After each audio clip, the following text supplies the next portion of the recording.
күллі Алладан өзге сыйынылып атқан нәрсенің артында жындыр, шайтанdır. Мысалы Алла Тағала Кахф сүресінде айтады: аузу биллахи минаш шайтанир раджим, ва изқулна лил малаикати исджуду ли адама фасажаду илля иблиса кана минал джин. Қараңыздар.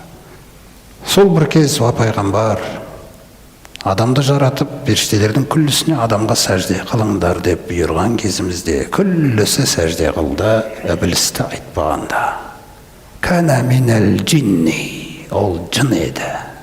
Фафасақа ан амри раббихи, Раббысының әміріне бойұсынудан шықты. Ойлаңызшы, кім Аллаға, уахиге қарағанда көбіне біз кімді тыңдап жүрміз?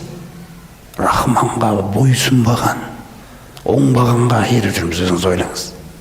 Сосын Атала келесі сөзінде айтады: афататтахизунаху ва зурриятаху аулия мин дуни ва хум лакум аду. Сонда сендер осы іблісті және оның қияметке дейінгі жалғасатын ұрпақтарын менің орныма жақын тұтыңдар ма? Қараңыз, Атала қалай айтып отыр. Әрбір мүсіннің артында солар тұр. Әрбір жалған идеологияның артында да солар тұр. Ойлаңыз. Олар сендерге дұшпан ғой дейді Атала. Сонда да ұқпайсыңдар ма? Қой, аталарымыз солай істеген. Сен Мұхаммед басымызды қатырма. Бисали залимина бадала. Опасыздардың мені айырбастаған нәрселері қандай жаман еді дейді. Сонда осы сөзге қараңыз. Бәдәл, айырбастау, ауыстыру. Алланың орнына мынаны алу деген сөзді түсіндіріп отыр санаға. Сен менің орныма мынаны алдың ғой деп отырды. Авторың менің ғой, сен сатқансың ғой деген мағынаны түсінікті қылып отыр ғой Атала. Сен саттың ғой мені. Бағанағы мен жараттым, ризықтандырдым. Сен саттың ғой мені.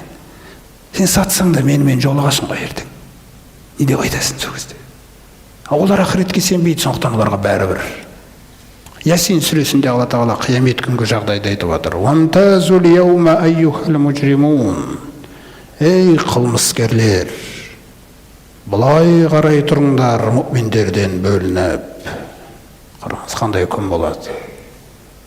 Дауыс деген сынған, күллі нәрсе мойындалған, ақыл кірген, ақыл 100% деп тұр. Ойлаңыз, нәпсі жоқ.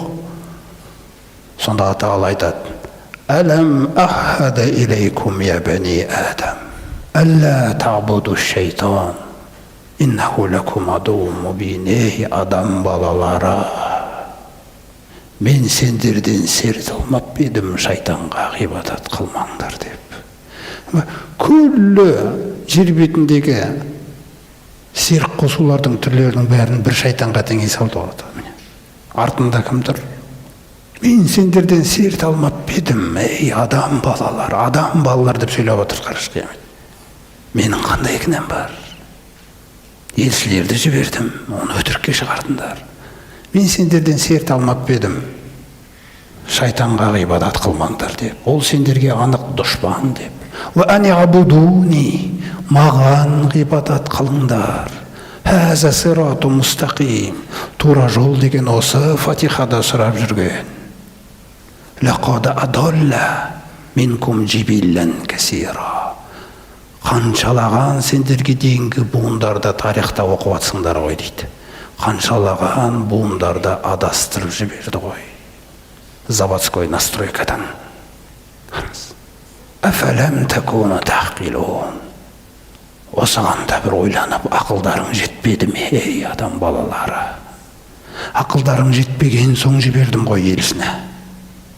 Ақылдарың жетпеген соң тәптіштеп кітапты түсірдім ғой сендерге. Құр тыңдап ере берсең болатын еді ғой.